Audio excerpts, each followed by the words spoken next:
Esta es una de las preguntas que la mayoría se está haciendo. ¿Crees que se dan las condiciones en Estados Unidos para tener una recesión económica? Dice, ahora todavía no vemos una recesión porque el consumidor es fuerte, seguimos generando entre 200.000 y 300.000 empleos cada mes, el consumo en el último trimestre subió más de un 7%, no entiende por qué en las noticias se da tanto pábulo al tema de la recesión económica y por qué la gente sigue hablando de recesión, recesión, recesión y que ellos no ven eso.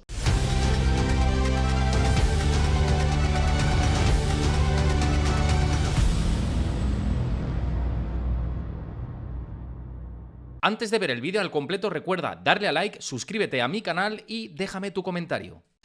So this is a great moment for my channel. We are here with Ryan Detrick, analyst or one of the best analysts in United States. This is a pleasure for me, and thank you for having you here in my channel, Ryan. This is a pleasure. Well, thank you, Hector. I appreciate the invite. I don't know. I think we'll find something to talk about, right? There's a few things. Yeah. There's a few things going on out there. Just briefly about me, I'm the chief market strategist. I just probably have to say this for compliance. I'm the chief market strategist at Carson Group. Carson Group is a $30 billion RIA in the United States, based in Omaha, but we're in a lot of different states. My job's fun. I get to talk about the markets. We get to invest people's money. I get to write, do podcasts, videos, present for clients. And again, we manage a lot of money on our team. So that's a little bit about what I do. Every day's different, but every day's fun as well. Yeah, the passion of the market. Bueno, os voy a traducir rápidamente esta primera parte. Básicamente le digo que es un placer tenerle en mi canal, que para mí es uno de los mejores analistas de Estados Unidos y que pues es un lujo tenerle en el canal, que muchas gracias por estar y que es pues eso, un placer. Y me dice, muchísimas gracias, Héctor, agradezco la invitación, me dice, y comenta que por temas de compliance va a decir a qué se dedica. Dice que es el estratega de mercados de Carson, que es el responsable de estrategia de Carson, que manejan 30.000 millones de dólares bajo gestión, que tiene sede en Omaha, pero que están en un montón de estados diferentes, que su trabajo es divertido, que tiene que hablar de mercados y que también tiene que hablar de cómo puede invertir el dinero sus clientes. Y que, pues, que además tiene que hacer vídeos, tiene que hacer podcasts, tiene que trazar estrategias y que eso es lo que hace, que cada día es diferente, pero que todos los días también es divertido, ¿no? Vamos a ir a la primera pregunta ya de la entrevista. So let's start with the economic part. This is one of the questions that most are asking, and I want to ask you. Do you think the conditions are in place for an economic recession? I ask you because on many occasions you have said in your Twitter account that you don't see the conditions right now for an economic recession to occur now or in the near future. If you could explain that for our audience. Vale, muy simple. Le digo, para empezar, quiero arrancar con la parte de la economía. Digo, esta es una de las preguntas que la mayoría se está haciendo. Y quiero preguntártela. Digo, ¿crees que se dan las condiciones en Estados Unidos para tener una recesión económica? Y digo, te lo pregunto porque en contados hilos de Twitter y en publicaciones que ha realizado, dices que no se dan las condiciones para tener una recesión económica, ni ahora ni en un futuro próximo. Y digo, ¿nos lo puedes explicar? Y vamos a ello. Empezamos fuerte, ¿eh? Empezamos casi con el titularazo de la entrevista, ¿eh? Empezamos fuerte. Vamos con Ryan.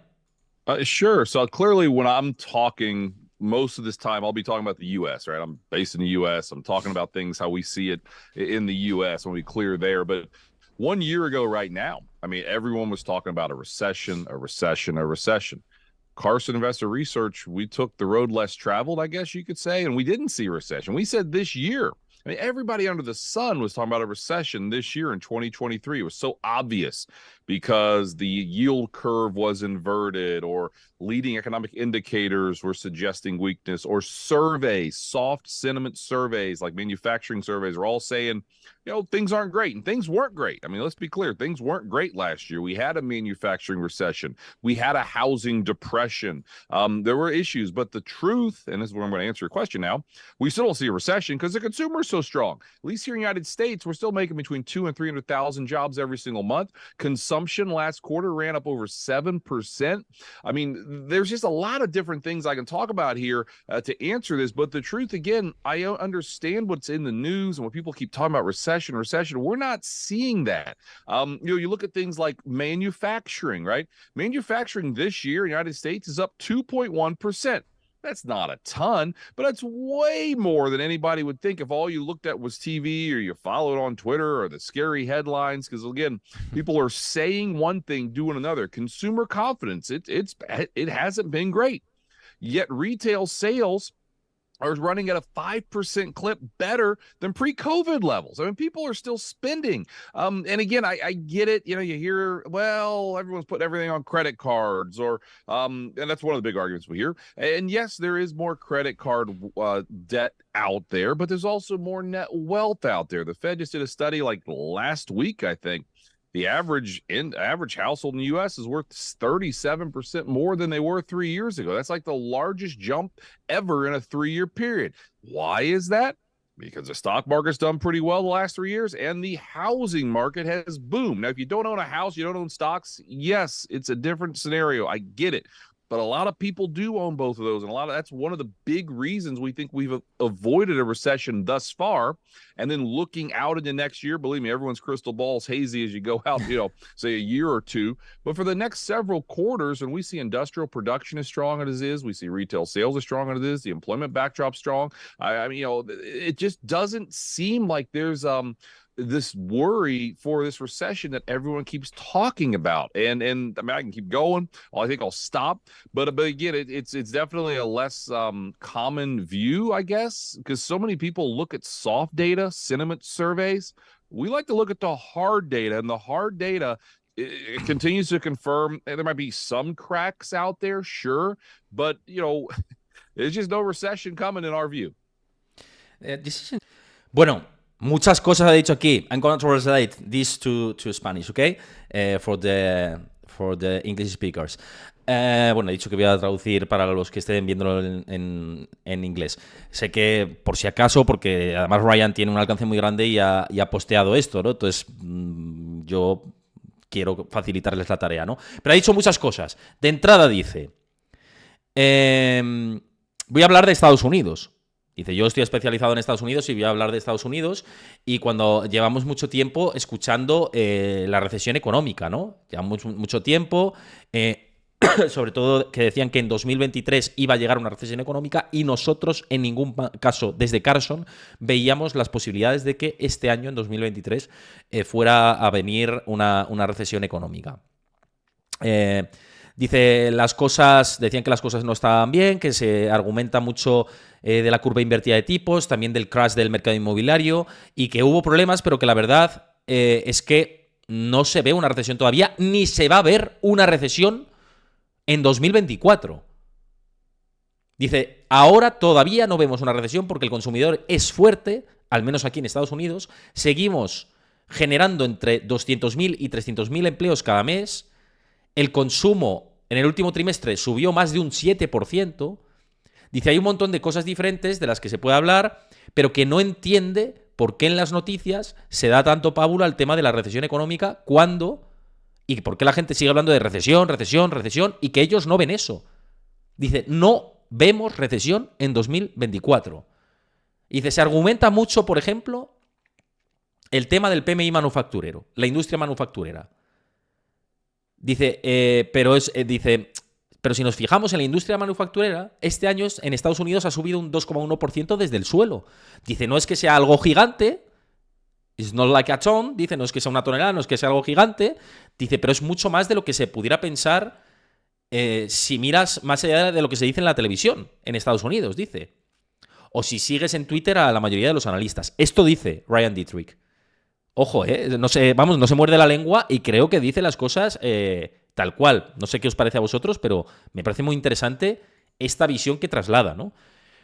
Dice, las ventas al por menor las ventas minoristas están creciendo a un ritmo del 5%, mejor que los niveles pre-COVID, la gente sigue gastando y todo el mundo ha puesto el ojo en las tarjetas de crédito. Y yo el primero, aquí hago un inciso. Dice, y es verdad que es uno de los grandes argumentos que oímos, y sí que es cierto que hay más deuda en las tarjetas de crédito, pero dice que también hay más riqueza neta. Ojo a este punto que es interesante. Siempre es interesante escuchar todos los puntos. Dice, la Fed acaba de hacer un estudio y dice que el hogar promedio en Estados Unidos tiene una riqueza neta de un 37% más alta de la que tenía hace 3 años. Y que eso hay que tenerlo en cuenta a la hora también de hacer los cálculos con la parte de las tarjetas de crédito.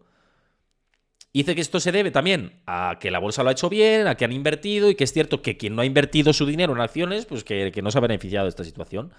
Y dice, y para el año que viene, créanme, las bolas de cristal de todo el mundo se van a volver borrosas. Es que es interesante todo lo que comenta, ¿eh? Dice, las bolas de cristal de todo el mundo se van a volver borrosas. Ya que si en un año o 2 años o en los próximos trimestres la producción industrial se vuelve fuerte, a ver qué va a pasar. Y si las ventas al por menor son fuertes y el empleo es fuerte, ¿qué se va a argumentar, ¿no? Nos viene a decir. Dice que mucha gente se está fijando los datos en los soft data, en los datos suaves, y que él mira los hard data, los datos más duros, ¿no? Y dice que si mira los datos duros se sigue confirmando que podría haber algunas grietas, pero que no va a haber recesión. Que grietas las hay, pero no recesión. Dice que no va a haber recesión. Así que nada, vamos a seguir escuchando. Let's restart again to the next question. I I do this for English speakers. Let's do it. Interesting. This is an interesting comment. But I want to ask you, how do you read these leading indicators that you mentioned before? Because they are pointing to a recession, the leading indicator of the conference board, the inverted yield curve, that these last days are disinverting, or the trend is for the disinversion of the yield curve. The temporary of employment have risen again. How do you read these kind of indicators? I'm going to translate again. Voy a traducir otra vez.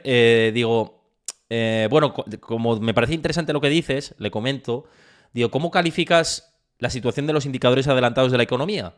Los famosos indicadores adelantados de los que tanto hemos hablado aquí. Digo, porque apuntan a una recesión. Si nos fijamos en el indicador adelantado de la Conference Board, apunta a recesión económica, la curva invertida de tipos apunta a recesión económica y de hecho ya ha empezado la desinversión y eso suele ir ligado a recesiones económicas. La temporalidad del empleo también ha aumentado. ¿Cómo lees este tipo de indicadores? Teniendo en cuenta que no ve recesión. Interesante, yo creo que nos dé su visión en este punto. Let's go and hear it. Sure. Well, I mean, unemployment's ticked up a little bit in the United States. That is true. Yet just last week, we saw only 198,000 initial jobless claims. That's like the lowest level since May. So to us, we'd rather follow what initial jobless claims are doing. Keep that simple. We're not seeing a spike at all, in initial jobless claims, at least in the United States. Now, the LEI from the Conference Board, leading economic indicators, I believe it's negative year over year. It's either 17 or 18 months in a row, close enough for government work, a long time. We were hearing a year ago, well, it's down 6 or 7 months in a row. It's got to be a recession. But here's the thing. I don't know exactly everything that's put in there. I want to be very clear. We do know the LEI has a lot of manufacturing in there. Manufacturing in the U.S. makes up like 13 or 14% of the overall economy. The LEI has a much larger percentage of manufacturing in its overall components. And again, what they're looking at is a lot of the soft data, a lot of these surveys, these might ring a bell for listeners, things like ISM manufacturing numbers and PMI manufacturing numbers. those have been sub 50 for quite a while. Sub 50 is contraction in manufacturing. Now, again, that's soft sentiment surveys. Yet if you look at real manufacturing, construction, manufacturing as it pertains to high tech like chips and things like that, manufacturing's been soaring. So it's really unique, the yin and the yang and the two sides to this. And again, those are the things that we've followed and continue to follow. Now, let's be honest about the economy here. We've been in an earnings recession, right? Earnings have been negative year over year, three quarters in a row on the S&P 500. Now, every quarter, what's happening this year at least, well, maybe it's supposed to lose 10%, comes in down 5%, something like that. Usually you come in a little higher than expected. But it's also expected S&P 500 earnings next year will hit an all-time high. We're going to start to see some pretty good acceleration in earnings growth this quarter, next quarter, and into next year. And those are, I think, just some things that people need to think about if you can avoid a recession, like we still think is the case. And so I've kind of hammered on the manufacturing and the LAI. We can talk about the yield curve for a second. The yield curve, again, not getting too geeky on this, different between yields on short-term yields and long-term yields. Normally, if you're going to own something longer, you should get paid a little bit more on it, right? That's just there's more risk. When the yield curve inverts, the short. Voy a hacer un inciso con esto. Bueno, voy a pararlo aquí. I'm going to stop here, right here, for the English speakers. Voy a parar porque I'm going to translate this to Spanish. Voy a parar aquí porque evidentemente, que estáis diciendo por aquí por el chat, que si lo traduzco todo o no, estoy traduciendo, tampoco es el completo, es lo que estoy traduciendo lo más relevante, y lo hago porque el 100% de nuestra audiencia es en español. En España, sé que en Latinoamérica quizá hay más nivel de inglés, pero en España el nivel de inglés es, lamentablemente, muy paupérrimo, es la realidad, y esto, tanto cuando lo publicamos aquí en Twitch como en YouTube, si no le damos pábulo al español, la audiencia se me cae a la mitad. Es la realidad. Y en YouTube igual. La audiencia se me cae a la mitad. Y yo no voy a hacer un sobreesfuerzo gigante en cerrar este tipo de entrevistas para dejar a una mitad de la audiencia que no pueda seguirlo, ¿no? Y porque no me compensa que la audiencia se me vaya cuando estoy haciendo una entrevista tan importante. Con lo cual... sí, lo voy a traducir y sobre todo lo más relevante, ¿no? Lo más importante. Dicho lo cual, ya que lo hemos parado aquí, lo que le pregunto es por los indicadores adelantados, como hemos visto anteriormente, y lo que me responde con respecto a cómo lee estos indicadores adelantados, y la última mención que hago es la temporalidad del empleo. Él dice, el desempleo es cierto que subió un poco, sobre todo la temporalidad, eso es cierto. Dice, pero si nos fijamos en las solicitudes iniciales de desempleo, vimos solo 198.000 en los últimos datos, que es el nivel más bajo desde mayo. Nosotros preferimos seguir este tipo de datos. Habla de que sí, que el leading indicator lo apunta a recesión, pero que lleva muchos meses apuntando a recesión, y que respecto a la curva invertida de tipos, muchas veces cuando viene una recesión económica es muchísimos meses después, que no es tampoco tan fiable. Y luego hablaba de la industria manufacturera, que antes os lo he comentado. Dice, todo el mundo está hablando de la industria manufacturera, que se está metiendo un castañazo importante durante el último año y medio, y dice que representa el 13 o 14% de la economía general, la industria manufacturera, y que tampoco hay que una vez más, fijarse en la industria manufacturera es mirar los datos blandos. Dice, pero si nos fijamos en la fabricación real, no en el grueso, si vamos a lo importante, a la fabricación real, la construcción, la alta tecnología, los chips, la fabricación de chips, dice, la fabricación en ese espacio se ha disparado. Dice, entonces esto es como ver el yin y el yang, comentaba, ¿no? Dice, y de nuevo, esas son las cosas que seguimos de cerca, nos fijamos en este tipo de datos, y si somos honestos, la economía se basa en eso, comenta. Dice, hemos estado en recesión de beneficios empresariales teniendo en cuenta los últimos trimestres con el año anterior, y ahora cada vez que avanzamos va habiendo una mejora. Dice, pero también se espera, y sobre todo el consenso, que los beneficios del S&P 500 de cara al próximo año alcancen máximos históricos. Dice, estamos empezando a ver una buena aceleración y crecimiento de las ganancias este trimestre, y el próximo trimestre y el próximo año debería mantenerse esa tendencia. Y luego ahora estaba hablando de la curva de tipos, que vamos a seguir escuchándolo y vamos a la curva de tipos. End is higher than the long end of the curve. And what does it mean? Well, we've seen yield curves invert throughout history, and eventually they lead to a recession. Now, here's the thing people seem to forget. Sometimes it's 2 and 3 years after the yield curve inverts, you have a recession. In the U.S., we have a recession on average about every 5 years. So any random point after a couple years, you can just say, you know what, here comes a recession. And you're probably going to be right eventually, okay? So we're not minimizing the inverted yield curve, but we've seen all over different parts of the world, the UK, Germany, different places have had inverted yield curves many, many times. You know what happened? Nothing. No recessions. So again, we're aware of it. To us, though, we look at yields, right? One of the big questions here in the U.S., and probably globally for that matter, why are yields higher? At least in the U.S., the 10-year yields flirting with 5%, 30-year yields are the highest they've been in a couple of decades. Right. Why is that? Occam's razor is something they say the most obvious, easiest answer is the likely answer. To us, it's because the economy is on really firm footing. I mean, yes, you could say things like deficits are there, maybe potentially higher inflation. Some of these things are pushing some of the poor auctions we've seen in the U.S. lately. That could be some of the factoring in why yields moved higher.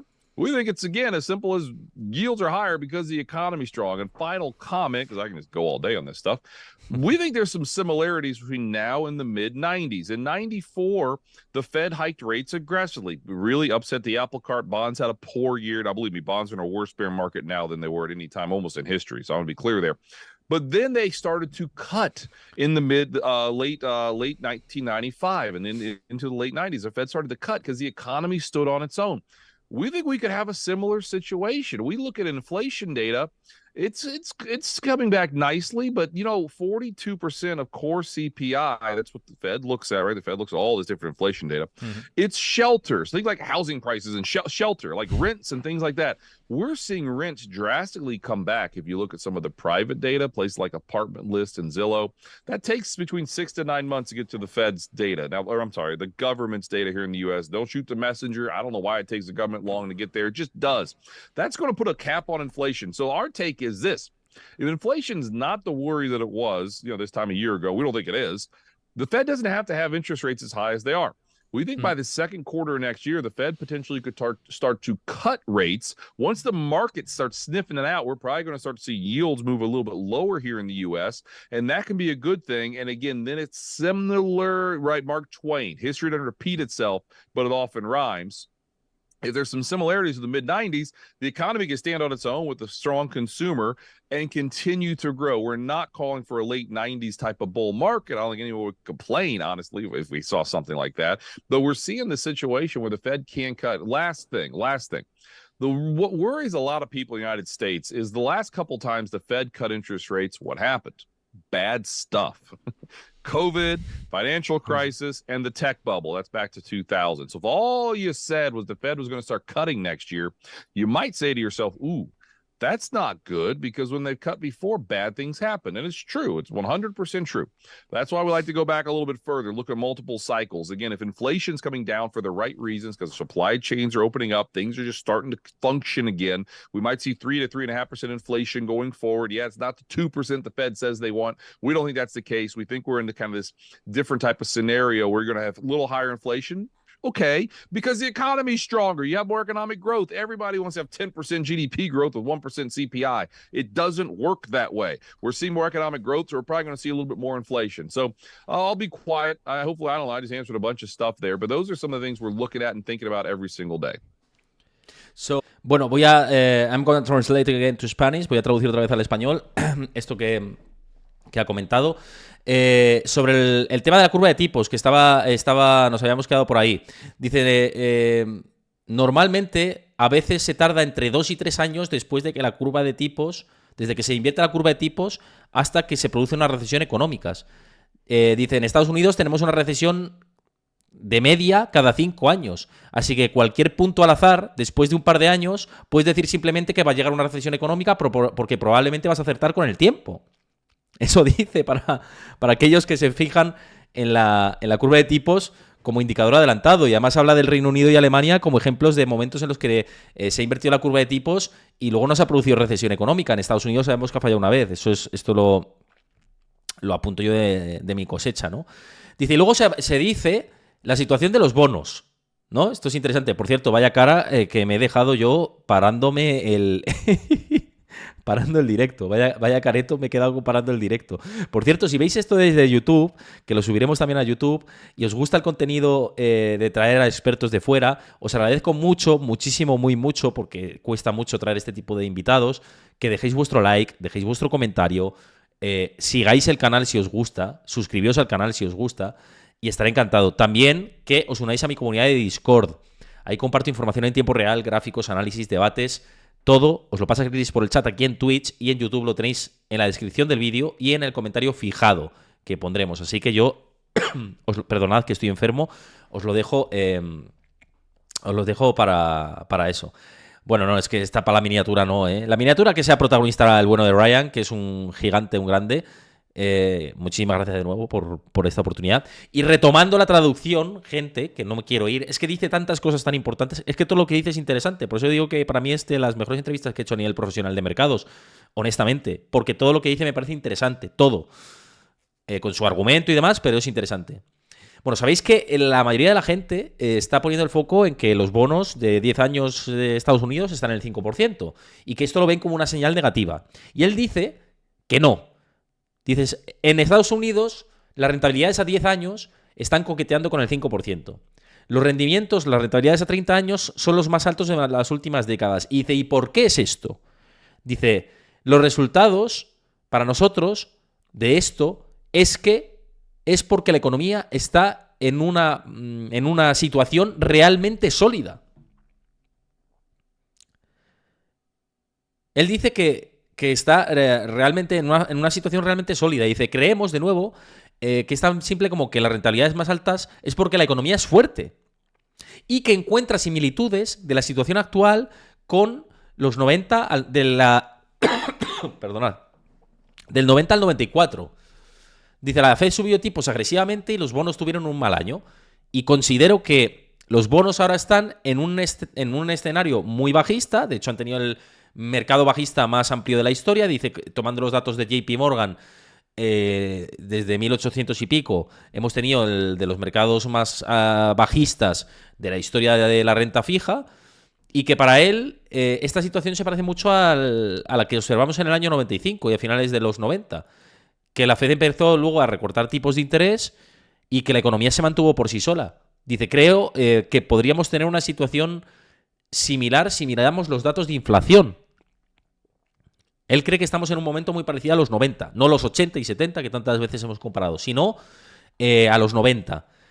Dice, la inflación para nosotros ya no es la preocupación que era, considera que ya no es esa situación, y que la economía puede mantenerse por sí sola porque el consumidor es fuerte, que sigue creciendo.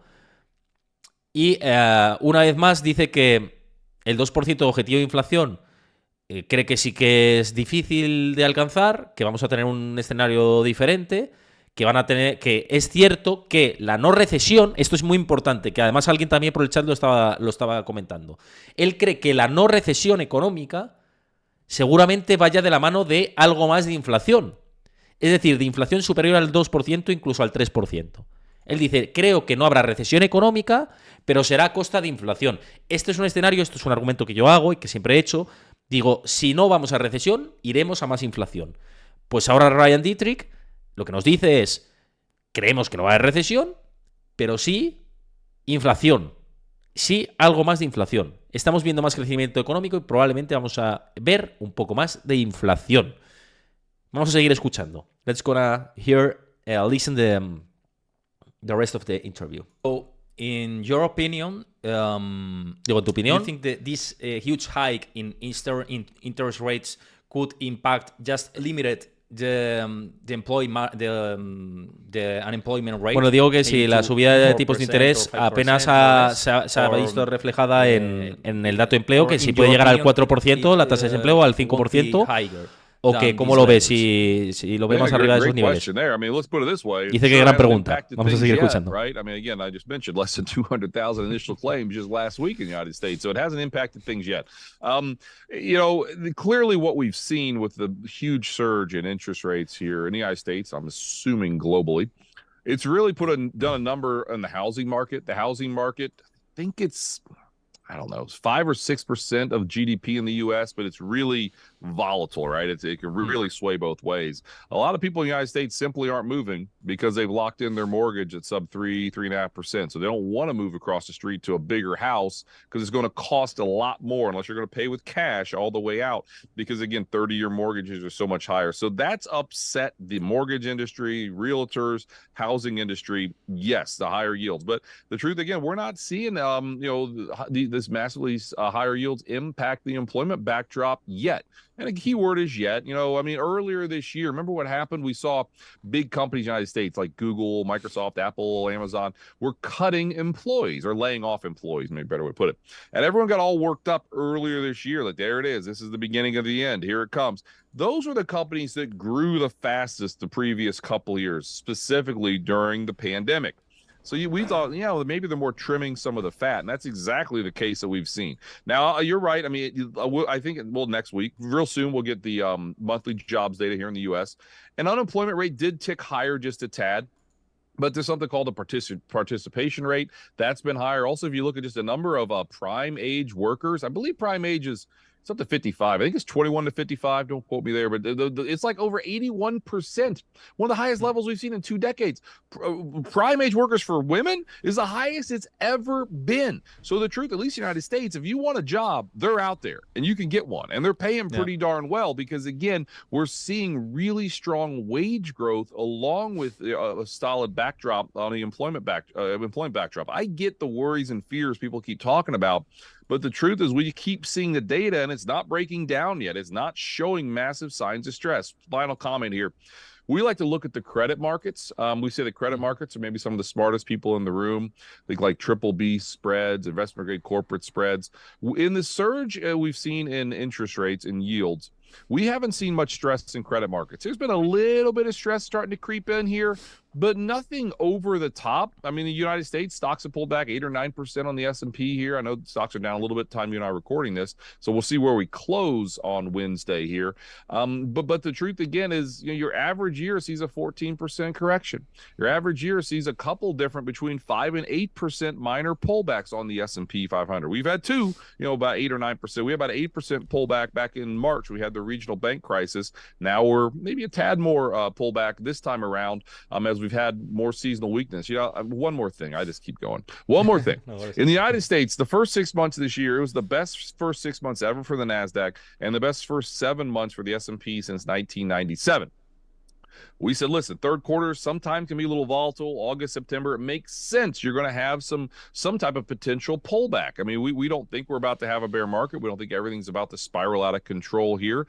We think, by late October, we might start to see a bottom type of form, a potential bottom form on the realization the economy is on pretty good footing and inflation's coming back down. And we could still see probably a pretty decent sized fourth quarter rally. And I know the last 3 months haven't been fun for investors in general, but again, S&P, at least time we're recording, is still up double digits for the year on a total return basis. So I think that's important for investors to remember. So I'll be quiet here. Go ahead, ask something else. I'll no worries. Bueno, ya me callo aquí que estoy hablando mucho. Dice al final. I'm gonna translate again from Spanish speakers. Voy a traducir otra vez para vosotros en español. Estoy haciendo esto de traducir tal no sé qué y comentarlo en inglés porque como lo ha reposteado Ryan durante todos estos días, igual hay ingleses nativos que lo están viendo, ¿no? Entonces voy a traducirlo en español y seguramente no estén ni comentando porque, bueno, os podéis meter en el Twitter de Ryan y ya lo habréis visto que me ha reposteado y tal, o sea que por eso yo quiero aglutinar a todo el mundo, que todo el mundo que lo quiera ver aquí también en YouTube, pues que tenga la ocasión de verlo en inglés, escuchar la pregunta entera contestada por Ryan y luego yo hacer la traducción de los highlights, ¿no? de lo que dice. Entonces, le preguntaba por el tema del empleo si podía subir al 4%, 5%, cuál es su nivel para él, teniendo en cuenta que la economía es fuerte. Y dice, bueno, me ha dicho que es una gran pregunta y que seguramente no ha impactado todavía la subida de tipos como debería. Dice, he comentado que se están creando que se están generando menos de 200.000 solicitudes iniciales de desempleo en Estados Unidos y que eso refleja, evidentemente, que todavía no se han aumentado los tipos de interés. Dice, supongo que a nivel mundial realmente donde está el ojo del huracán y donde se está centrando todo el mundo es en el mercado de la vivienda, que representa entre el 5 y el 6% del PIB de Estados Unidos, tal y como dice. Pero dice, es muy volátil y realmente puede oscilar en ambos sentidos. Puede contraerse mucho como repuntar a posteriori.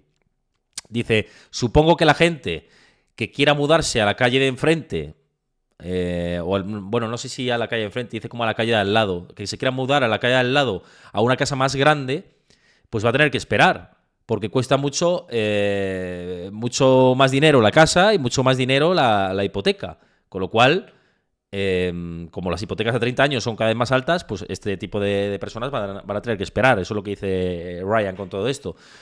Dice, así que esto evidentemente afecta a la industria hipotecaria, a los agentes inmobiliarios, la industria en general de la vivienda, porque pues la rentabilidad, o sea, los intereses están siendo más altos.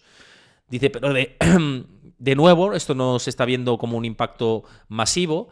Y si nos fijamos en el año pasado, se habló mucho de que ya estaba empezando lo peor con los despidos de Google, Microsoft, Apple, Amazon, las grandes tecnológicas que despidieron a muchas personas durante toda la campaña navideña, antes de la campaña navideña del año pasado, y se vio como algo terrorífico y que al final esto no llegó. Que al final, que a la postre la tasa de desempleo ha subido un poco, pero que tampoco ha sido una locura. Y dice que que el 81% de las personas está entre 21 y 55 años en Estados Unidos. Dice, bueno, no me tengas muy en cuenta este dato, pero creo que es así y que esto es positivo de cara a la situación del mercado laboral en estos momentos. Y dice que hay otros datos positivos, que estamos en los niveles más altos en las últimas 2 décadas de trabajadores jóvenes, mujeres, que es algo bastante positivo, que es muy bueno y que se está viendo un gran crecimiento salarial. Una vez más, el foco en la parte de la inflación. Y por último hablaba del mercado del crédito, que luego le incido más en la parte del mercado del crédito. Como bien sabéis, yo miro mucho la parte del mercado del crédito como analista de mercados cuando hago mis propios análisis. Por cierto, quiero dar las gracias a Papas KNDY por seguir el canal de Twitch. Muchísimas gracias. If you are English speaker, thank you very much for your follow. Bueno, dicho esto, perdonad por el inglés, las toses y todo esto. Que es que luego hay gente en YouTube que dice, es que no sé qué, el inglés, ¿para qué lo haces? O sea, hay gente que se queja de todo. Pues yo les dejo claro que no he nacido en Estados Unidos, ni me he criado con nativos ingleses, ¿vale? Para que lo tengáis claro. Bueno, pues dentro del mercado del crédito, dice que de momento los diferenciales corporativos no están tensionados, que los triple B todavía no han mostrado un ajetreo importante, y que está de momento todo relajado. Luego hablaba de la bolsa, ¿no? Y que hay que ver que seguramente este trimestre hablaba de que podía haber más volatilidad dentro del mercado del crédito, que seguramente, pero que bueno, que hay que tener en cuenta también cómo se ha movido la bolsa, con el Nasdaq habiendo hecho unos primeros 7 meses bestiales y luego pues esta corrección que hemos tenido ahora. Dice que en agosto y septiembre, estacionalmente, que es lógico ver retrocesos potenciales, como los que hemos visto, y que no cree que estemos en un punto de un mercado bajista. Dice que cree que a finales de octubre podríamos ver un fondo, un suelo en el mercado. Ojo, y no le he preguntado por el mercado, que luego se lo pregunto ya más a continuación, pero dice que cree que no, que seguramente no hayamos visto un suelo en el mercado. Perdón, que ya estemos cerca de ver el suelo en el mercado y que a partir de entonces la cosa mejorará. Luego le pregunto por la bolsa y ya incide más en esto y en los argumentos de por qué ve esto así. Pero vamos, así es como lo ve. Bueno, seguimos escuchando. No worries about it. You could explain everything. You have enough time to do wherever you prefer and wherever you want. So you mentioned 2 sectors, housing markets and credit market also. I want to ask you about both, but let's start with the last one, which is credit markets. Do you think it could be risks in the credit space for 2024, as with the refinancing process from the Treasury and the new issuance? Do you think it could be a problem for the next year, or we could control the situation? Bueno, respecto a esto, una vez más, I'm going to translate to Spanish, okay? For the English speakers. Voy a traducir al español de nuevo. Le pregunto le digo, has mencionado el mercado de vivienda y del crédito y te quiero preguntar por los dos, así que voy a empezar por este último, por el mercado del crédito. Digo, le pregunto que si podría haber riesgos en el espacio del crédito para el 2024, teniendo en cuenta el proceso de refinanciación, las emisiones del Tesoro, y si para él es un problema para el próximo año o que puede estar la situación bajo control. Y vamos a ver qué nos contesta. Okay, let's gonna play again the interview. Well, I guess the short answer is I think we can control the situation. I mean, there just isn't the stress in the credit markets that we're seeing yet. I mean, I don't have too much more to say. I mean, I get the arguments that are out there, but we're just simply not seeing the blowout in spreads that are there. Now, if you look at, bond market, just in general, you think about what's going on here. I mean, bonds are literally having their worst bear market ever. I mean, I think our friends at JP Morgan have data back to like the Civil War in the United States, which was like in the 1860s. We've never seen a bond market, bear market like this, right? At least in a very, very, very, very long time. What we used to say was bonds have never been down 2 years in a row. Well, bonds have been down 2 years in a row here in the U.S. They're about to be down 3 years in a row in all likelihood. And that, if you think back to the regional bank crisis, right? Well, what sparked that? Well, Silicon Valley Bank did some things that they shouldn't have been doing without getting too into the weeds here. But they also invested a lot in bonds, and they didn't anticipate bonds would ever do this poorly. So it hurt their balance sheets.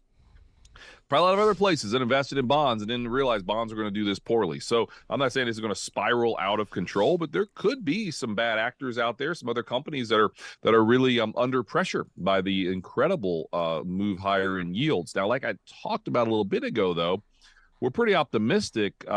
We think yields are higher because the economy's strong. Is that a bad thing? I don't think so. I don't think that's a bad thing, having a strongish economy and yields higher because of that. But it can still upset some things. But again, if we're somewhat near a major peak in yields, and we do believe we are, that can be a real positive thing. And the U.S. dollar, other thing, U.S. dollar's was really strong last year in that terrible bear market. The first 9-8 months of last year, U.S. dollar is having one of the strongest years ever. It is what it is. U.S. dollar is not great. We have a lot of debt. There's a lot of concern about the dollar, long standing of the dollar. But I think anyone listening to this in our lifetime, the dollar probably still is one of the world's reserve currencies. And when you have times of stress and fear, the dollar's stronger. Dollar's been on a heck of a run the last 15, 16 weeks, choreographed or right along the lines with some equity weakness globally. But if we can get the dollar peak, and we think we're pretty close to one of those, roll over, at least stop going up, yields kind of stop going up again as inflation keeps coming back, those can be some potential positives that are out there. But the one, you talk about like worries and concerns, and we've got a lot of those same worries and concerns as everybody else. I mean, ours is, oil price has been strong. We've been overweight energy, I mean, for a while now, right? We've got overweight energy stocks, and they've done well, and that's been good. But if crude oil, at least in the United States, and I'm sure globally, continues to go higher, if you look at it, it's inversely related. Crude oil and consumer confidence, right? If it's just kind of, you go to the pump and you pay more, filling up your car, you kind of I might not go, that nice restaurant tonight. I might go to the secondary restaurant or something, get some cheap takeout or something like that. And that's one thing we're watching closely is potentially soaring energy prices. I mean, it is what it is, and oil peaked, West Texas intermediate crude, at least in the United States, peaked at like 140, 145 back in the middle of 2007. That was a major peak, and then everything fell apart later. Now, I'm not saying the higher oil is the reason we had one of the worst financial crises in our generation, but that's just something to be aware of, that the higher energy prices can potentially come later in cycles. But we don't think that's the base case. I want to be clear, but those are some of the things we are thinking about as we move forward into next year's potential worries. And the other one, it's again, same worries as everybody else. Turn on the TV. right? I mean, there's wars, there's lots of bad stuff happening out there. Those are some of the things, you know, the terrible war in the Middle East. How could that spread? Could other countries get involved? I mean, that is something that's very, very real, and our thoughts go out to everyone impacted clearly by what's happened and what's going to unfortunately continue to happen.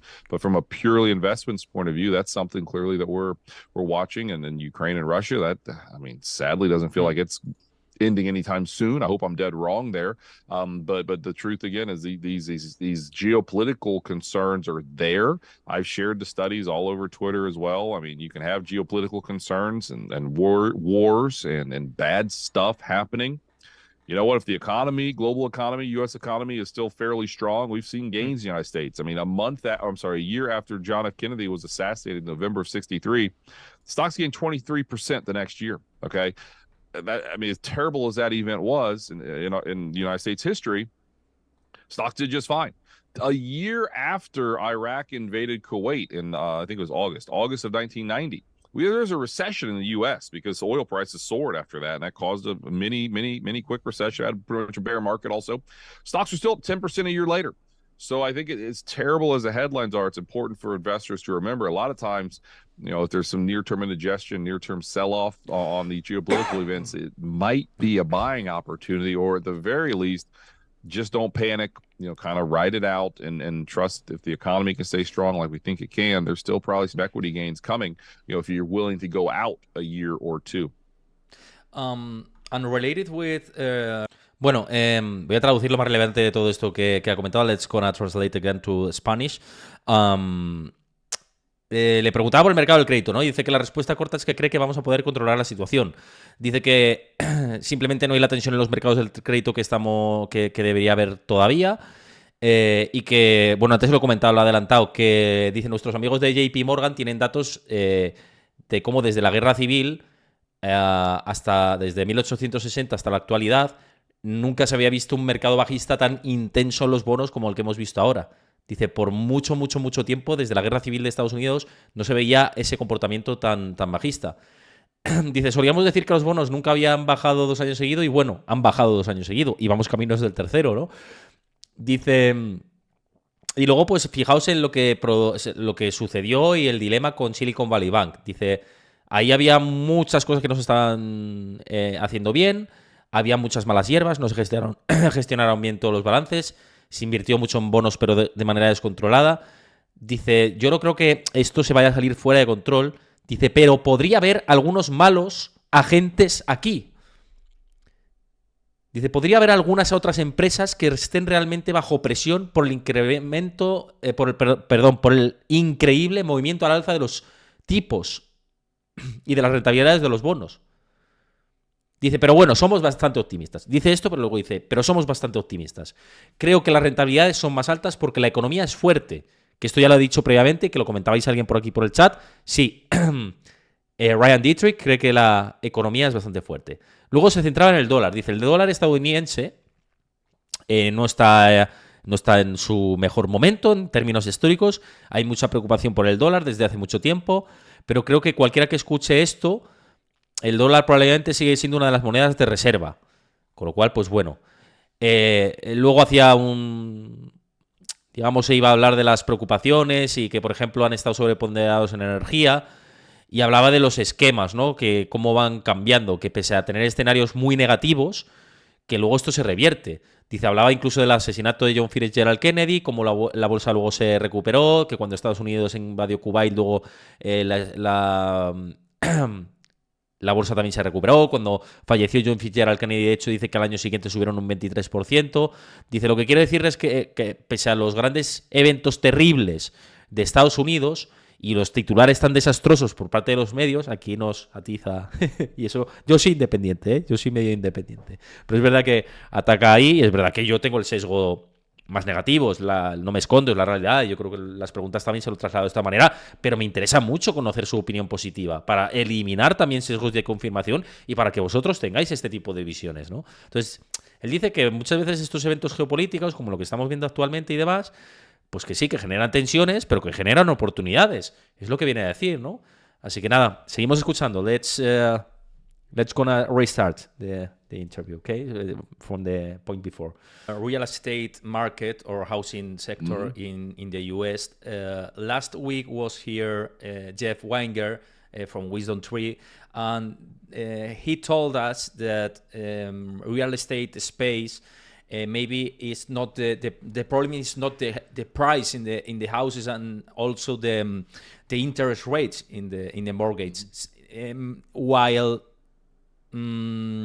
I don't know how to say it, but the big problem, or the main problem for him, is the activity related with the sector. Are you agree with this point, or what's your vision about this? Bueno, aquí, una vez más, let's gonna translate it. Lo voy a traducir otra vez al español. Aquí, una vez más, perdonad por el inglés, le preguntaba por el mercado de la vivienda y le dije, estos últimos días ha estado por aquí Jeff Wenger de Wisdom Tree y nos dio sus preocupaciones por el mercado inmobiliario. Tenéis la entrevista disponible también en mi canal de Twitch y en mi canal de YouTube. También tenéis disponible la entrevista a Jeff Wenger, que lo entrevistamos, que por cierto no es Weniger, como decía, sino es Wenger, porque me lo dijo... fuera de cámaras me lo dijo Ryan, dijo, has entrevistado a Jeff Wenger, y dije, vale, se pronuncia así, y el tío no me dijo que lo pronunciaba mal, pero bueno, tenéis la entrevista disponible y habla del mercado de la vivienda y de los problemas que puede haber. Y de hecho, le pregunto por esto, dice, no me dijo Jeff que el problema de la vivienda fueron los precios como tal, sino la actividad vinculada al sector. Y le pregunto, ¿estás de acuerdo con esto? ¿O cuál es tu punto de vista al respecto?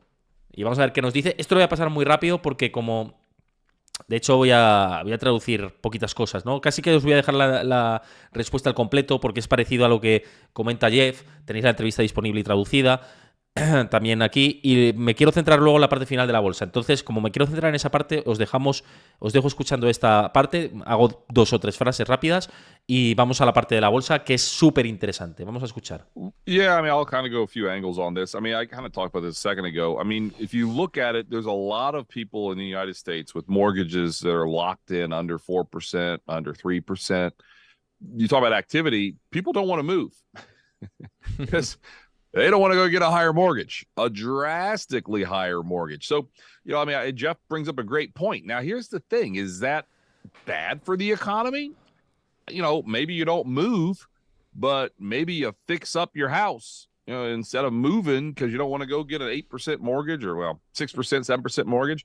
Instead, you stay where you are, but you fix it up, right? I mean, so these things... Bueno, aquí cambia un poco el punto de vista de Jeff, porque él dice, claro, la gente no se va a mudar. I'm gonna translate this part to Spanish. Voy a traducir eso al español rápidamente. Él habla de, claro, que como hay gente que tenía hipotecas al 3 y 4% que no se van a mudar. Dice, pero probablemente reforme su vivienda, decide reformar la vivienda y que eso no corta, digamos, puestos de trabajo. Y lo que decía Jeff es precisamente lo contrario. Decía que probablemente las reformas se vean empañadas por esta gran subida de tipos de interés porque hay menos renta disponible. Es decir, que está digamos, enfrentándose al argumento de Jeff. O sea, no es precisamente lo que dice Jeff, sino es otra parte, ¿no? Sigo y voy a traducir alguna cosita más por aquí. Aren't ever so crystal clear is the short answer. That's kind of the other side to that. Now, commercial real estate, that's it. Put it this way, we've been underweight real estate in the investments that we do for our Carson partners. Sorry, I'll get it out there. All year. Because we've seen some structural concerns when it comes to commercial real estate and REITs and areas like that. I mean, yields going higher. What have we seen? Well, nobody wants to invest in utilities and REITs and staples. Historically, the higher yielding areas of the market is you can just go get 5.5% in a 6-month treasury and just forget about it. 5% or something in a money market. I don't need 4% yield from an individual company utility that might have issues. Potentially there were terrible fires in Hawaii a while back. I forget the name of the company, one of the Hawaiian Electric maybe, but one of the Hawaiian utility companies were kind of involved in that. It sounds like, I mean, it's just pointing out what happened. And that company was hit very, very hard. So again, do you really want to invest in just one company for that yield, or you can just get the safety of, United States backed bonds? That's kind of what we're seeing. And again, then coming full circle with people wanting to move. I mean, those are some of the structural problems that we see that are happening out there. But again, with commercial real estate, there's still issues. Now, there's going to be a point, where some of these places that, I'm a good example of it. I don't work, in an office. I travel. I get on a lot of airplanes. A lot of people don't want to work in offices anymore. They realize, what, I'm actually more productive not being in an office because there's not the office talk and all the different things that tend to happen. I can just focus on my job. And there's pros to being in the office. I totally get that. But there's a lot of people that don't want to work in offices anymore, or at least as much as they once did is maybe a better way to put that. So those are some issues, but there's going to be a point things are worth, there's a good value. I mean, utilities are having like literally one of their worst sell-offs we've ever seen in the last couple of months, right? Staples, not very good either, and real estate really rough as well. So there's going to be some points. Those are good areas to potentially be invested in, but we're not sure we're there yet. We've been underweight those areas all year. So that's been, I guess, a good decision looking back. So that's kind of where we are with it, but I guess I'll put a bow on things. Manufacturing is starting to show some signs of bottoming. Just yesterday, remember I mentioned soft sentiment surveys. PMIs yesterday for manufacturing came in at 50. Highest we've seen in a while. That's expansionary, right? New orders were higher. There are some positive things. This is the soft data, the surveys, but there's some theories, that can lead to potentially what's going to happen with the hard data, although we really haven't seen that, to be honest, lately, but we're starting to see a little more confidence coming back. So manufacturing tends to be like the canary in the coal mine, so to speak, in the United States. If it's really slowing down, it could mean trouble's coming. If it's really accelerating, it could mean better times are coming. So we're seeing that. We're still seeing no breaks in the consumer. We've talked about this. I mean, just this morning, right? Visa, one of the largest credit card companies in the world, their CFO, and I'm going to paraphrase this, something along the lines of, we're seeing no slowdown in the consumer. I mean, there's no slowdown in spending. Here in the United States, people had to start paying back their student loans. They got about 2 or 3 years and to pay their student loans. The truth, and that was one of the big worries, the media, scare tactics media in the U.S. is going with, student loans are coming back. The consumer is about to crack. We were saying, no, I mean, a lot of people were paying. I know I was. I mean, people were paying their student loans the whole time. Now, some weren't. I get it. But if you're really in trouble, the United States is doing everything it can to make sure you don't have to pay right away. There's different things you can do. They actually, a lot of the loans people had were cut in half.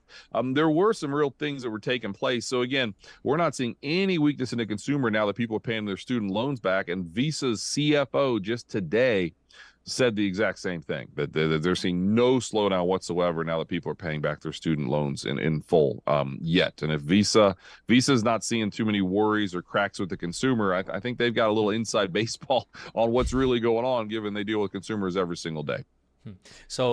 Bueno, vamos a ir ahora a las dos últimas preguntas. Let's go to the last two questions before I gonna translate this question.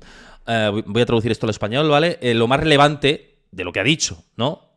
Porque ahora vamos a ir a la parte de la bolsa, que yo creo que es muy interesante de cómo ve la bolsa y que él maneja unas estadísticas muy interesantes. Pero antes, respecto a esto, él comenta que dentro del real estate comercial todavía ven muchas preocupaciones, que hay bonos respaldados ahí que pueden ser bastante tóxicos todavía, que puede haber ciertos problemas y que ellos infraponderaron el sector y cree que lo han hecho bien al haber infraponderado el sector. Dice, todavía puede haber problemas. Dice, yo soy un ejemplo de ello, porque yo no trabajo en la oficina, trabajo desde mi casa, cojo aviones y voy a un montón de sitios, pero no estoy físicamente en una oficina, con lo cual puede haber bastantes problemas todavía, ¿no? en ese punto. Y bueno, pues eso, dice que está sobreponderado, luego habla después de la parte de préstamos estudiantiles, de visa, etcétera. Vamos a ir a la parte de la bolsa, que yo creo que aquí da mucha más chicha. Y luego le pregunto por oportunidades de inversión en este entorno. Vamos a ver qué nos dice Ryan Detrick sobre esto. Ya simplemente quedan estas dos preguntas y que no os vayáis, que veo que la audiencia cae. No me jodáis. Que permaneced aquí. Y por cierto, si os gusta este tipo de contenido, los que estéis y los nuevos que entréis, seguid el canal de Twitch. También os podéis suscribir al canal para apoyar esta creación de contenido. Si estáis de YouTube también, seguid el canal, suscribiros al canal, dejad vuestro comentario. Agradezco mucho, además, que me deis vuestro comentario, vuestro feedback de esta entrevista, de este tipo de entrevistas, porque me ayudará a seguir haciéndolas. Si no, ¿para qué? Entonces, dejadme vuestro comentario, que se agradece mucho. Vamos a seguir escuchando a Ryan Detrick en estas últimas dos preguntas de la bolsa y de oportunidades de la bolsa. Let's gonna restart this.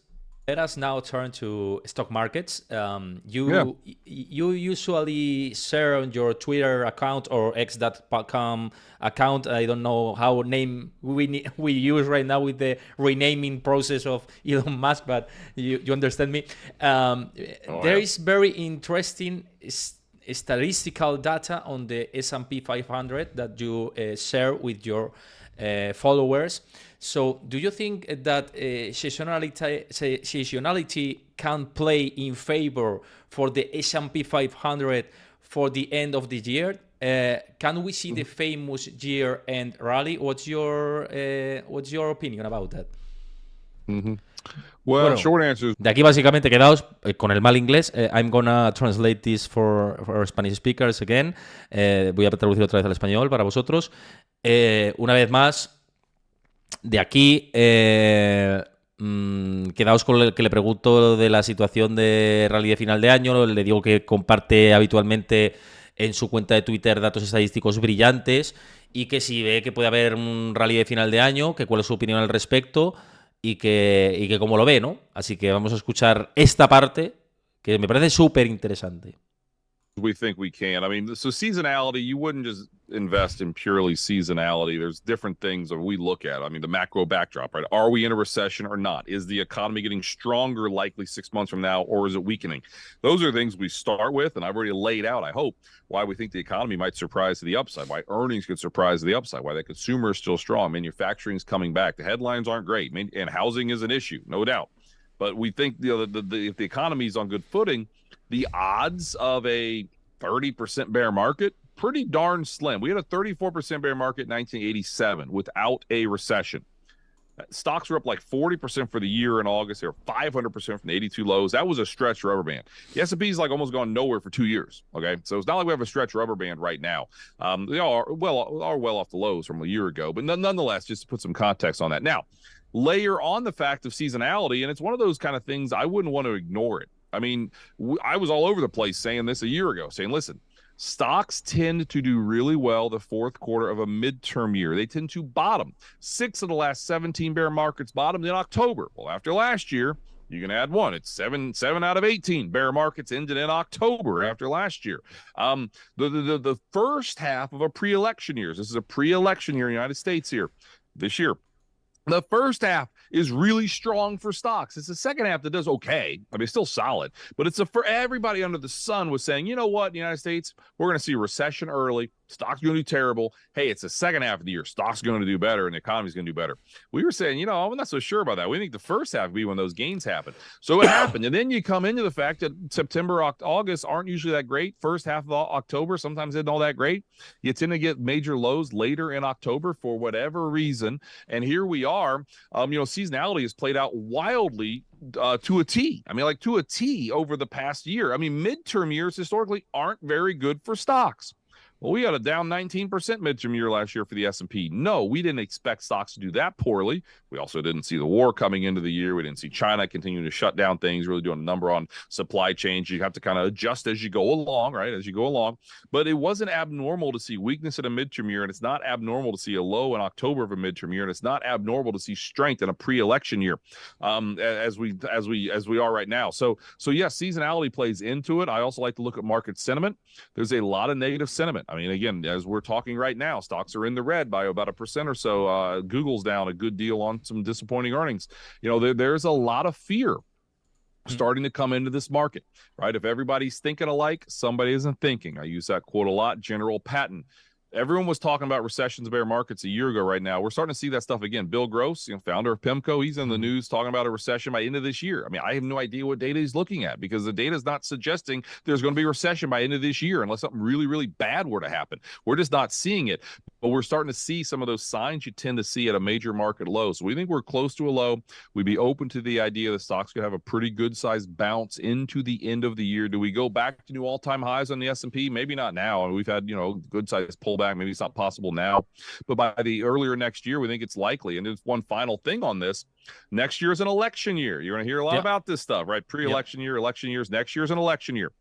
Well, 2000 and 2008, last I checked, weren't very good election years. And that's for those who remember, financial crisis, and the tech dot-com bubble burst, right? Yeah, tech bubble burst. But they were also election years. But they also had lame duck presidents here in the United States. Okay, lame duck president means a president who's won the first term, can't be up for re-election again. If you look in history, when you have a president up for re-election, the S&P gains over 12% on average. It's when you have a lame duck president, slightly negative on average. These are just little factoids, little things to think about as we're going into an election year, though.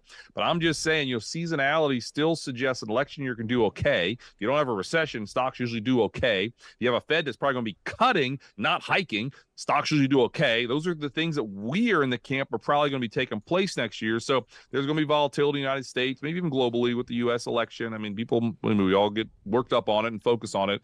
But I think we'd be more focused on if the economy's strong, if earnings at all-time highs, and the Fed is done being so wildly aggressive when they maybe don't need to be. Those are the positive factors that we see as we head into next year. So I make you just... Bueno, I'm going to translate this for Spanish speakers. Voy a traduciros otra vez esto. Lo más relevante es que dice muchísimas cosas aquí súper interesantes, la verdad, con respecto a la economía y los mercados, sobre todo a los mercados. Vuelve a hablar otra vez de la parte de la recesión y luego le pregunto por oportunidades, escucharemos la última pregunta y ya despedimos el programa, que veo que estáis cansados y que mucha gente se está retirando y tenemos un analista como de los mejores de Estados Unidos como Ryan Detrick y me parece sangrante, no debería ver los viewers que hay, pero me parece sangrante ver la escasa cantidad de viewers que hoy tenemos. Yo me imagino que también la gente se estará preparando para Halloween. Os quiero mucho a todos, dicho esto. pero si se apoya este tipo de contenidos también yo lo agradezco. Bueno, dice que respecto a si va a haber rally de final de año, él cree que su respuesta corta es que cree que sí. Dice, quiero decir, hay mucha estacionalidad que va a jugar a favor. Desde su punto de vista, dice que cree que la economía está en un buen momento, como ha dicho anteriormente, y que las probabilidades de un mercado bajista de que caiga un 30% las acciones son muy bajas. Dice, tuvimos un mercado bajista del 34% en 1987 sin que llegara una recesión y luego las acciones subieron un 40%. Dice, bueno, pues eso es algo que hay que tener en cuenta, pero las probabilidades son muy escasas. Dice, teniendo en cuenta que su escenario es de no recesión. Dice, hay que poner en contexto, y luego cuenta datos estadísticos. Dice, el cuarto trimestre del año, dentro del periodo como hemos tenido, de los últimos 17 mercados bajistas, tocaron fondo en octubre, mucho después del año siguiente, ¿no? Dice, pues después de esto, y sobre todo teniendo en cuenta el año preelectoral y el ciclo electoral, hubo buen comportamiento. Dice, entonces la primera mitad del año fue muy fuerte para las acciones y la segunda mitad, teniendo en cuenta los datos estadísticos, debería ser también muy buena para las acciones. Teniendo en cuenta todo esto. Dice, la estacionalidad influye. Dice, hay también que tener en cuenta el sentimiento de mercado. Dice, hay mucho sentimiento negativo del mercado. Dice que las acciones están ahora mismo muy negativo porque la mayoría de las acciones están cotizando en negativo. Si tenemos en cuenta el Russell 2000 y si tenemos en cuenta otro tipo de acciones. Con lo cual dice que quitando las de grandes capitalizadas, pues que hay mucho sentimiento negativo. Dice, y una vez más, tenemos comentarios muy negativos de inversores relevantes en los mercados. Dice, Bill Gross está de nuevo saliendo en los medios de comunicación diciendo que ve una recesión a finales de este año. Y dice, no tengo ni idea de qué datos se está mirando. Dice, porque los datos no sugieren que vaya a haber una recesión a finales de este año. Y vamos a ver qué ocurre. Dice, estamos, para nosotros, dice, bueno, no sabemos qué datos está mirando Bill Gross. O sea, le tira un dardo gigante a Bill Gross, importante, aquí nuestro amigo Ryan Detrick tira ahí un dardo bastante relevante, ¿no? Dice, estamos empezando a ver algunas de esas señales que se tienden a ver en los principales mínimos del mercado. Tenemos señales importantes que se suelen ver cuando hay mínimos y cuando se alcanza el suelo de mercado. Por cierto, gracias por los que me habéis dicho que me cure la garganta, en ello estamos.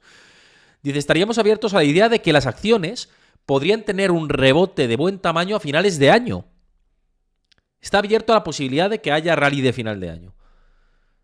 Dice, ¿volveremos a tener máximos históricos en el S&P 500 pronto? Dice, tal vez no ahora, pero es posible que más adelante sí. Dice, a principios del próximo año creemos que es probable. Ryan Detrick dice que de cara al próximo año es probable, sobre todo el primer trimestre, que se alcancen máximos históricos. Dice, y luego también hay que fijarnos en los ciclos electorales. Dice, estos son datos estadísticos interesantes. Dice, cuando un presidente se presenta a la reelección, el SP500 en promedio gana más del 12% de rentabilidad. Dice, hay muchos factores que son alcistas para la bolsa. Dice, si no hay recesión, las acciones suelen hacerlo bien. Si la Reserva Federal recorta los tipos de interés, también suelen hacerlo bien. Son temas que vamos a tener en el escenario el próximo año. Y para nosotros hay muchas posibilidades. Uno, de que este año haya rebote de aquí a final de año. Y dos, de que se alcancen máximos históricos en el primer trimestre. Ojo si nos da titulares, ¿eh? Por eso me da un poquito de... que la gente se esté marchando. Porque... me parece interesante todo lo que está diciendo y me parece que se moja mucho. Así que nada, vamos a escuchar la última pregunta y seguimos. La última pregunta y ya cerramos el directo de hoy. Vamos a ello. The last one related with these estimates for stock markets that you mentioned before. Where do you think the best opportunities in stock markets may lie in 2024? Taking into account this analysis. Yeah. Bueno, le pregunto que cuáles cree que son. I'm going to translate this again. Le pregunto si con el contexto que tenemos, que dónde encuentra las principales oportunidades de inversión. Por cierto, que me estás preguntando, Kazaz BL, dices que lo de la entrevista simultánea hemos probado todos los formatos. Yo lo digo para lo que ha funcionado en Twitch. Esto es lo que más ha funcionado generalmente en Twitch. Hemos probado subtítulos.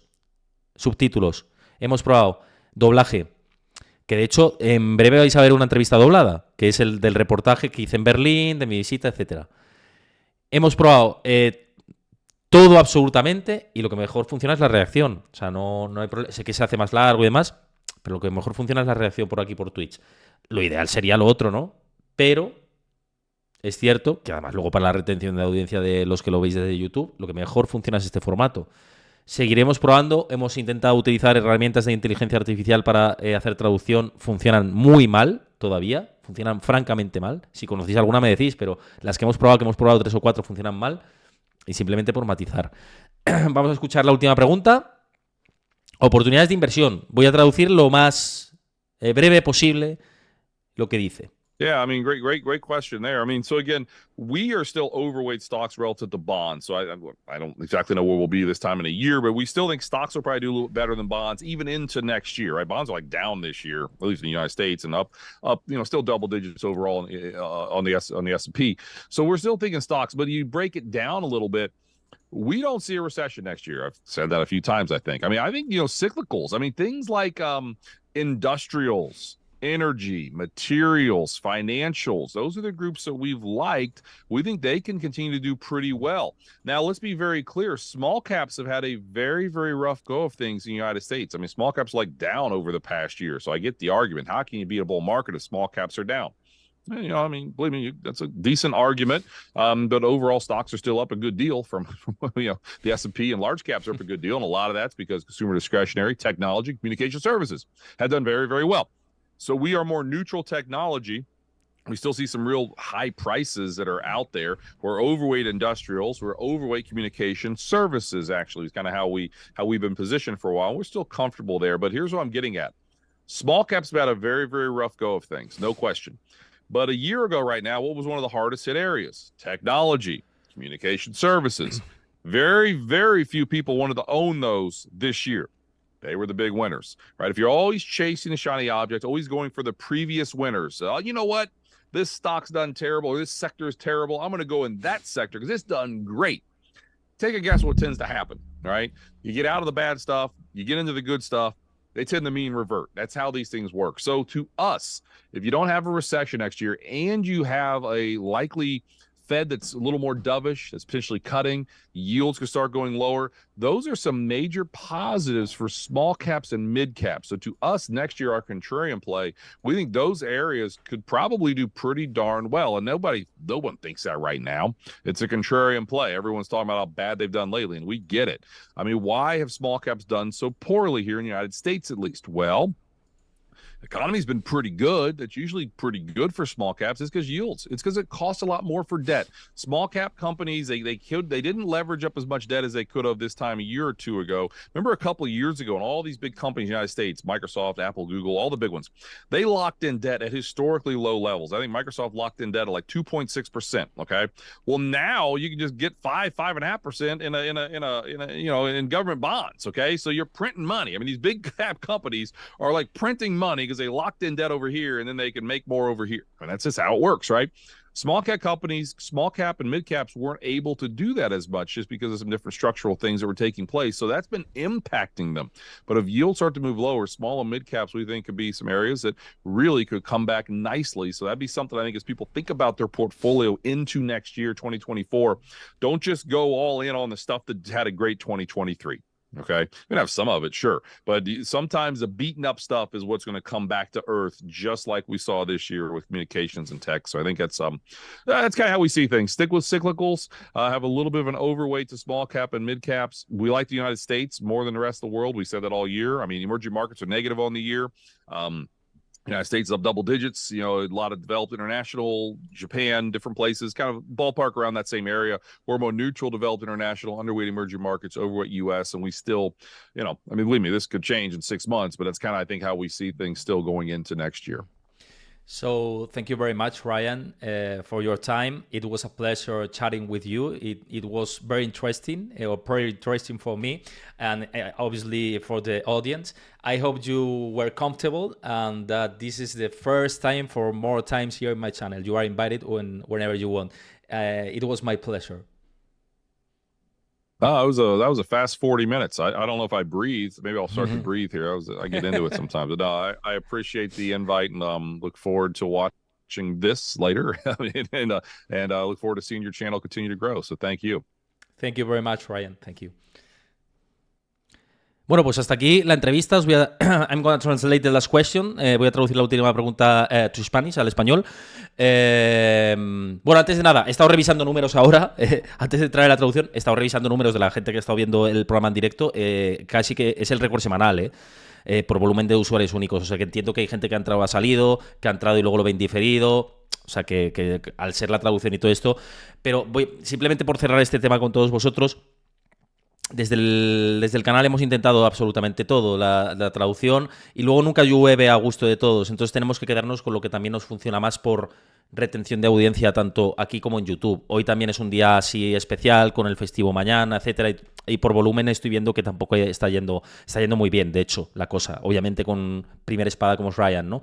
Y me imagino que en YouTube también tendrá buena aceptación por esto, porque es un fenómeno Ryan, y yo creo que es interesante, ¿no? Pero lo que quiero decir es que nunca llueve a gusto de todos, porque al que no le gustan los subtítulos no le gusta la traducción simultánea, al que no le gusta la traducción simultánea le gusta la reacción, al que no le gusta la reacción le gusta otra cosa. Cuando tienes una entrevista en un idioma nativo que no es el tuyo, en un idioma que no es el tuyo, nunca llueve a gusto de todos, ¿no? Y ese es el problema. Bueno, ahora voy con la traducción de esto. Y seguiremos trabajando en ello, y hemos utilizado todo. Y además estoy abierto a que me digáis soluciones. Yo creo que este es el formato que más hemos aguantado en Twitch. Antes con subtítulos, lo que decís por aquí, que muchos lo veis en formato podcast, la gente que lo ve en formato podcast, ¡pum!, se salía. Con traducción, que de hecho hay algunas que hacemos todavía con traducción simultánea. Aparte de que es carísimo el servicio, lo siento, pero es así. O sea, creo que 10 minutos... Esto ha durado... Son 40 minutos de entrevista. Creo que por 5 minutos nos cobraban 400 euros de entrevista. Pues no es rentable. Es que no lo es. Francamente, no lo es. Con herramientas de inteligencia artificial, pues todavía no están bien perfeccionadas. Entonces, bueno, ya está. Es lo que hay. Sé que hay gente que lo ha seguido y que le ha gustado, y os lo agradezco muchísimo. Y de hecho, por volumen de audiencia general del conjunto del programa, veo que es casi el número de audiencia que solemos tener en un especial del Banco Central Europeo o de la Reserva Federal incluso. No tanto, pero casi. O sea que sí que ha entrado mucha gente. Me quedo con esto y muchísimas gracias, porque estamos en niveles muy récord. Así que muchísimas gracias. Bueno, voy a la última pregunta.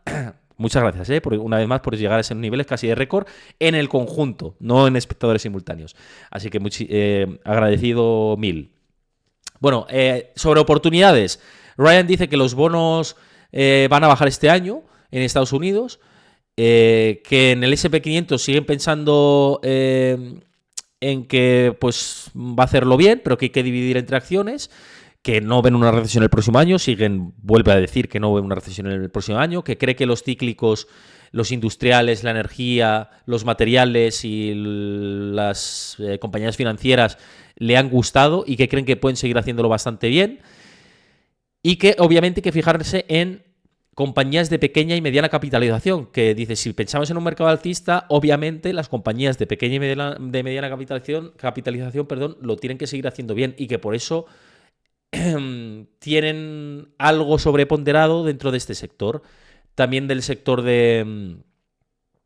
Me parece que ha dicho consumo básico, no estoy seguro, pero creo que ha dicho que el sector consumo básico también lo está mirando, que obviamente hay que disgregar entre Microsoft, Apple, Google, etcétera, con respecto al resto, que también se están mirando en emergentes, pero que les gusta más Estados Unidos con respecto al resto del mundo, y que bueno, que vamos a ver cómo ven las cosas de cara al próximo año. Y nada, que me da las gracias por haberle invitado, que espera haber contribuido a que crezca el canal, y que ha sido un placer charlar conmigo, y nada, yo le digo que ojalá que vuelva a hablar conmigo por aquí, que vuelva al canal. Así que nada, yo creo que muy completo.